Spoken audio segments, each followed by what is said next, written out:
The Green Office is an office we're hopefully going to be an advisory body for the school soon, which focuses on making the school as an institution as well as the UCR community more sustainable when it comes to climate, zero waste, and all these kinds of things.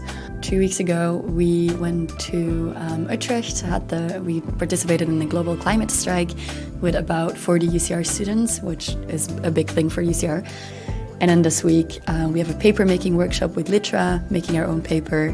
We're collaborating with the ZB library, doing a clothing exchange and a clothing repair workshop thingy, which is really cool, as well as a garden event where our volunteers can come and get their hands dirty for a bit as a study break this Saturday. So what we're looking forward to most is after the fall break, we're going to go to the COP, the Conference of Parties, which is where 2015 they agreed on the Paris Agreement, and since then it's the most important COP.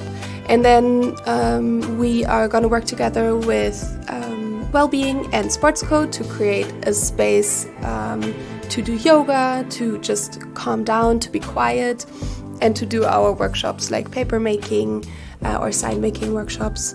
And we have a really cool thing that the Dean really wants us to do is to focus on energy at UCR and to see where's our energy coming from, how can we make it more sustainable.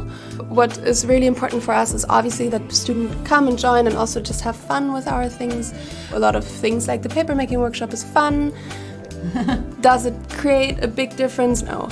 That's why we have also bigger things, and what's important is that people just get excited about sustainability and that they come and that they see that even small acts make small changes and bigger acts make bigger changes. So